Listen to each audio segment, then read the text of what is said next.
первыми, кто захотел бы пресечь подобную противоправную деятельность, применение химического оружия? Ответ был такой же: секрет. Мы не можем предоставить эти данные, потому что это секрет, тем более это не наш секрет.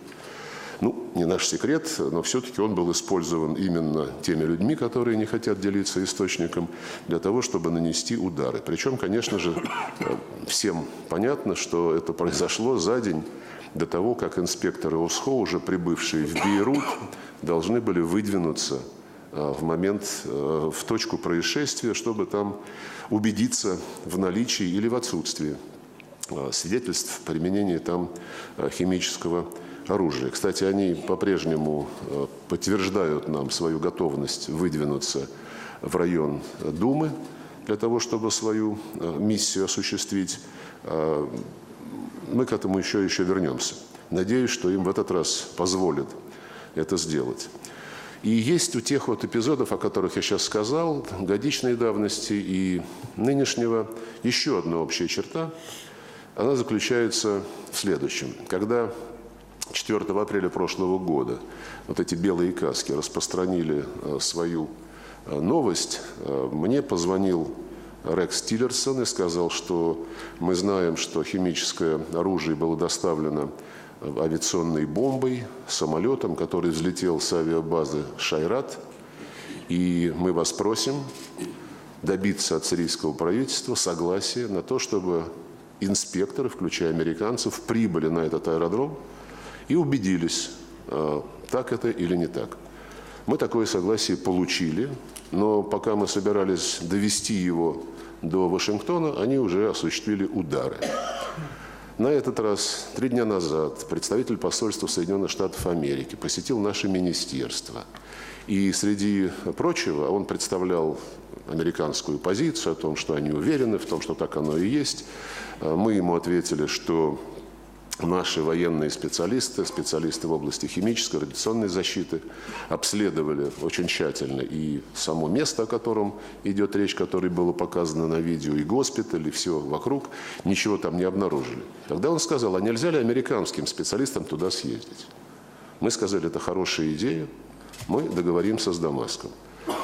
Через день, вот в том же разговоре президента Путина с президентом Макроном, президент Путин, отвечая на утверждение своего французского коллеги о том, что нет сомнений в том, что это совершило сирийское правительство, предложил ему направить французских инспекторов, которые могли бы с нашими специалистами, с американскими специалистами изучить ситуацию на месте. Договорились, что будут контакты по линии Минобороны для того, чтобы эту идею реализовать. И никто из французских коллег не вышел на связь ни с Министерством обороны, ни с нашим министерством. И опять же, как сами понимаете, через некоторое время были нанесены удары. Поэтому мы с большим трепетом относимся к установлению фактов. Слишком часто нам говорят, факты есть. Про то же вмешательство в выборы США Рекс Тиллерсон, бывший госсекретарь, публично заявил, что у них есть неопровержимые факты. А когда я попросил его эти факты представить, он сказал, ну зачем мы будем этим заниматься? Ваши спецслужбы прекрасно все сами знают, как вы в наши выборы вмешиваетесь. Вот, поэтому мы хотим сконцентрироваться и в этом, и в целом ряде других случаях на фактах, в том числе в отношении так называемого дела Скрипалей. Как вы знаете, в этом случае британские коллеги отказываются отвечать на десятки вопросов, которые мы им в различные периоды задавали, уточняли этот список, и отвечают нам, что вы сами не дали реакцию ни на один из поставленных нами, британцами, перед вами, россиянами, вопросов.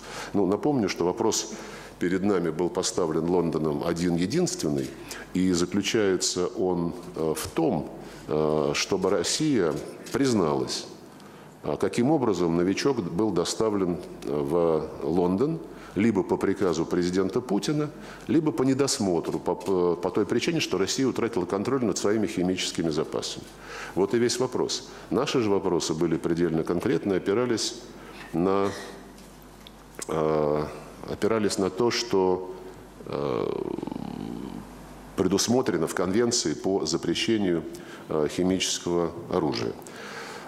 И Вот мне тут принесли записку о том, что Пентагон оправдал удары США по Сирии до вывода ФАСХО тем, что Дамаск блокировал доступ экспертов в Восточную ГУТ. Это неправда.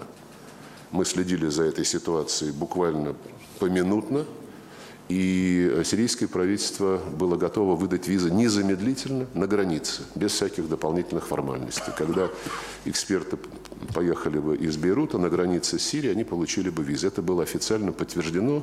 АСХО об этом знает, а если знает АСХО, то американцы не могут об этом не знать. Возвращаясь к делу Скрипалей. Как вы знаете, в случае со Скрипалями была специально приглашена британцами группа экспертов АСХО. Сделано это было исключительно как бы в двустороннем порядке.